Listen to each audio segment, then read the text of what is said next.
welcome back to the channel. Let's talk tingle immunity. Okay? We all get it. We've all gotten tingle slumps, right?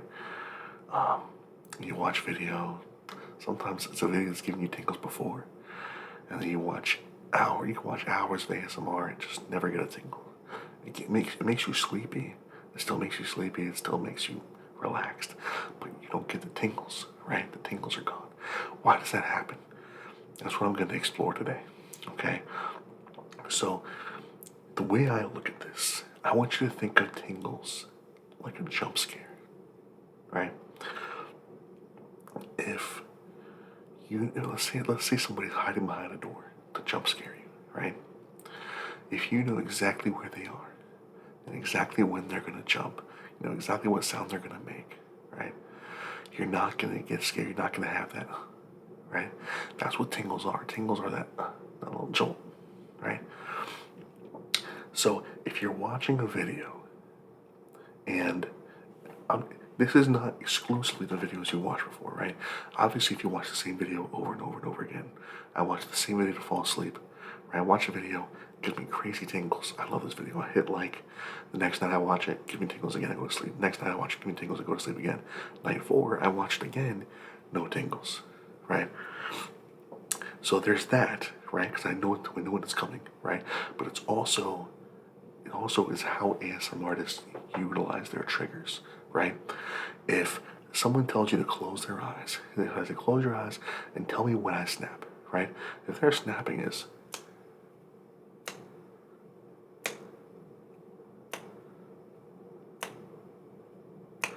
you're not going to get tingles from that, right? You're going to say, now. That's what you're going to be doing. And you're like, you know exactly when, after you get that third snap in there, you know exactly when the next one's going to come, right? If I'm saying, look at the screen and keep your eyes wherever I snap, right? And then if this is what I'm doing, you might get a tingle on the first snap, maybe even the second snap. But after that, you're done tingling. Why? Because you know when I'm gonna snap, right? So if instead I say, when I snap, look where I'm snapping and don't move your eyes until then. And I go like this.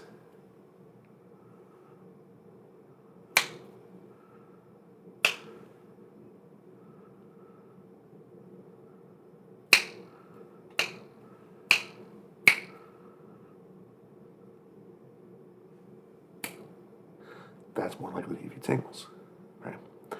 So, it's the unexpectedness, right? The randomness of the triggers that gives you tingles. And once you've watched thousands of hours of ASMR, it gets to a point where you know what to expect. You know when the tingles are coming. That is why when you watch ASMR artists you've never watched before, or you watch, ASMR artists with 500 subscribers, you're like, oh wow, this is finally giving me tingles again, right? Because that ASMR artist is doing different things than what you're normally watching, right? He's making different sounds. Maybe he has different props than everybody else has. Everybody has the same props and everybody's doing the same triggers. Everybody has the same timing and rhythm. You're not gonna get tingles. You can watch 1,000 hours. So it's all the same. If it's all meta ASMR, you're gonna stop getting tingles, right? That's why it's important to watch small channels. And if somebody comes up with this, somebody says, "Hey, look at this pen," right? Suddenly you get tingles. You're like, where did that come from before, right? If I have a pack of Benadryl and I just make a sound with it, right? I'll stop. And then I go again, and you're not expecting it. Those are the things that give you tingles, right? So what I'm doing is I'm trying to help the community become educated on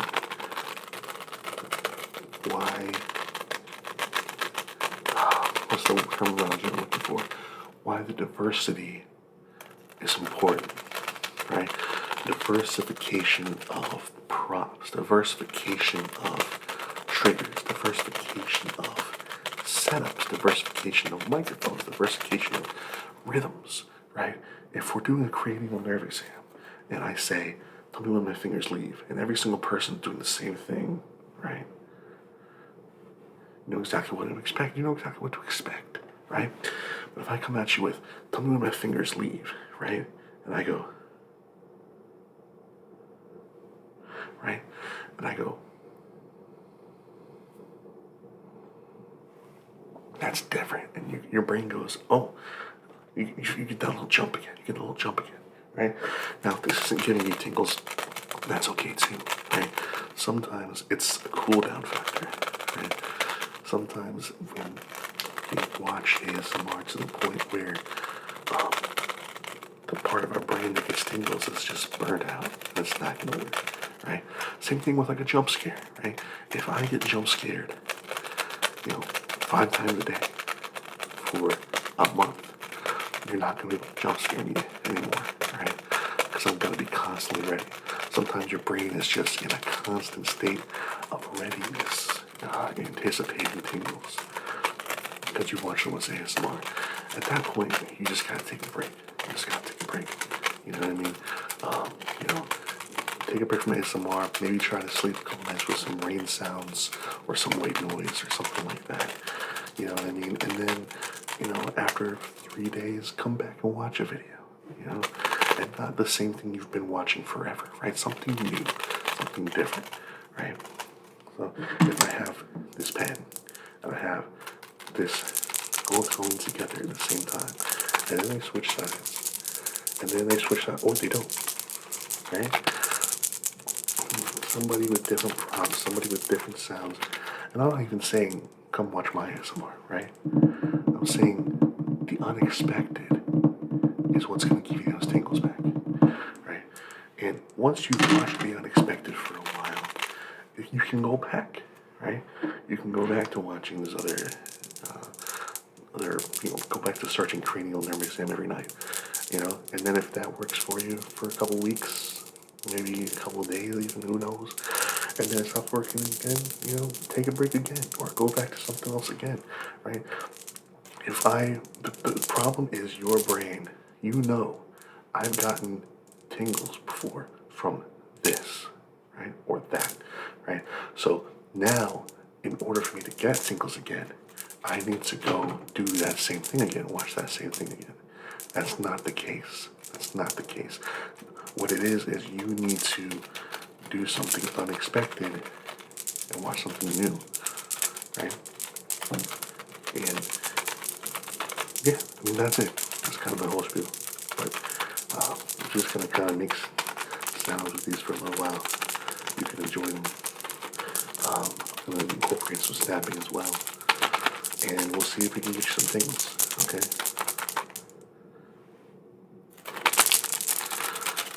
See, I stop, and then you're like, oh, you stopped, and then I start again, and maybe it gives you some things. Maybe it doesn't. That's okay too. The point is, we're trying things. We have to try a million different things in order to find one thing that works. And that's another thing with ASMR is you have to be patient. You have to be patient with ASMR, right? We all remember those first tingles we got, right? All remember those first tingles we got. Why did we get those first tingles? Because we didn't know what ASMR was, right? It was something brand new to us. And, it was completely unexpected. I remember the first time I got tingles, right? I used to watch ASMR to sleep, and I didn't get tingles. When I first started watching ASMR, no tingles for me, right? But it helped me fall asleep. What I would do is I would watch the, eye exam role plays, a lot of those, right, with the lights. And for me, the idea was, by the way, you see me keep looking away. I'm looking at the microphone. I have my Blue Yeti just out of camera view. So if you see me looking over, that's what I'm doing, right? I'm not psychotic. I'm not schizophrenic, okay? But anyway, so I used to watch, where I know I'm watching all these lights, right? And I'm doing all these different exercises with my eyes. and it's making my eyes sleepy, right? So I watch these videos for like 10 minutes, 20 minutes, depending, right? And then my eyes get so tired that at the end of the video, I'm just like this. I'm like, oh. And next thing you know, I'm asleep, right? And then I would read all these comments and hear people talking about tingles and you know, how the tapping puts you to sleep. And I'm like, I just don't get it, right? I don't get how the tapping puts you to sleep. I don't get what these tingles are, right? And then one day, I was watching a video. I don't even know what video it is. I'll have to find it someday and like send them a message or something. But I was watching the video and it was not the same role play, right? And then there's also like these glasses fitting, right? Fitting for glasses. And they pull out the glasses case, and they tap on the glasses case before they open it. And when they started tapping on it, my brain went zap, and I started tingling like crazy. And I was like, oh, I get it. This is what the tingles are. Oh my goodness. So, and then immediately I started like Google, like searching all kinds of tapping videos, you know, ASMR fastest tapping videos, ASMR best tapping videos, and of course you come across Rappy Taffy and all these other people, and it's just like, oh my goodness. And then, you know, eventually you watch so much tapping that it doesn't give you tingles anymore, right? You have to watch other things. And then when you're watching other things, you know, all these different role plays, all of a sudden within the role play, they'll pick something up and they'll start tapping on it. And you'll get tingles when that tapping happens. You're like, oh my goodness, why am I getting tingles when this person taps on this in the middle of a role play? When I watched an hour-long video of super fast tapping, I don't get any tingles because you weren't expecting that tapping. And that's what it is. You weren't expecting it. It just happened. You're watching a role play, all of a sudden someone starts tapping, and you hear the tapping sounds, and your brain goes zap, right? That's what it is. And the reason you're getting ASMR immunity, tingle immunity, is because you have lost that surprise factor in your mind. Because you've watched so much ASMR that you know when the tapping is going to come. You know when the trigger is going to come. You know when the light's going to come on the screen. You know when all that is coming. Because there are so many people who use the same rhythms and the same triggers and the same props even, right? So just enjoy some sounds, right? But yeah, I mean, I guess that's kind of all I really had to say when it comes to tingle immunity. But I hope that was helpful as far as finding a way to get your maybe this video gave you some tingles. You know, maybe see, did I give you tingles? Let me know, right? Because if I'm tapping and you know I'm gonna tap right, 3, 2, 1, boom. Right? And you know exactly when the tap is going to come. Every single tap, you know exactly when it's going to come because I'm not going to change rhythm, right? That doesn't give you tingles, right? That's not going to give you tingles, but then all of a sudden I found, maybe you knew that was coming. Did you know this was coming? What about this? I didn't tap. And that's why the anticipatory triggers are pretty good. And those can be giving me tingles a lot lately. The anticipatory, where they're going to make a sound and they don't, and you're just waiting for them to make a sound, and you're waiting, and then finally, no, not really, but see what I mean? And then you don't expect it. When it finally comes, maybe I even tap off screen. No, I didn't. But, right? It's kind of giving you that jump scare of a sound for tingles. I keep saying this is all I had to say, and then I go on a rant. But what I'm going to do is I'm going to do a trigger here, right? And it's a trigger that I'm sure you've seen a bunch of times, but I'm going to try to do it in a way that you don't know when the trigger is going to happen, right? So I'm going to be snapping. I want you to look at the screen, right? And whenever I snap, right? Let's say I'm right here and I snap. Your eye gets locked there, right? It might not even be a snap. It might be one like these little, something like that, right? Something like that. whenever I make that sound, your eyes lock there, right? Now, when I move my hand over here, right, you're not following it. You're not following it. You're staying locked here until I make a sound again.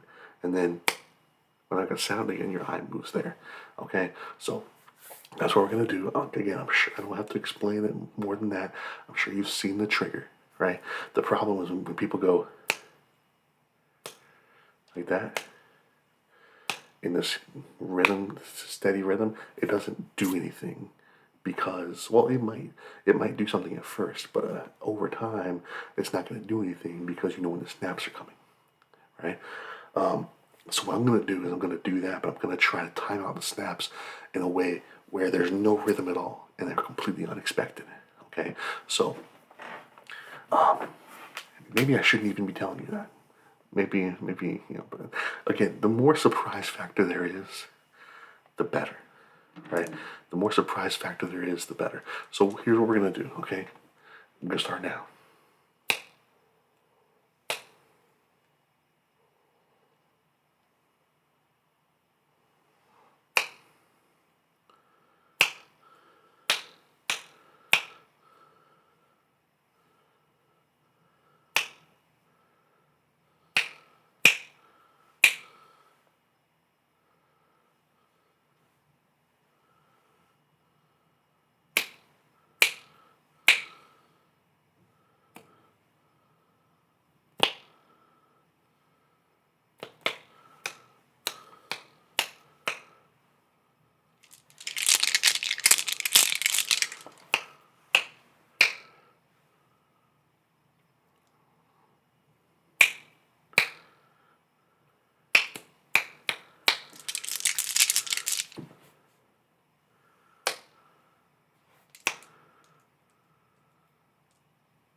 All right, well, that's that. Let me know if that gave you tingles. And I'll try to do some more stuff like that. Unexpected tingles, unexpected triggers. I'm not even sure what to call it. I guess it kind of ties into the anticipatory because it's kind of the same. I guess it comes from the same concept. It's just taking it a level deeper. I want you to understand why you're tingling. Because if you understand why you're tingling, then you can understand why you're not tingling. And that's really what we're all looking for, right? We're all just looking for tingles. So, hope that video helped you. If it did, let me know.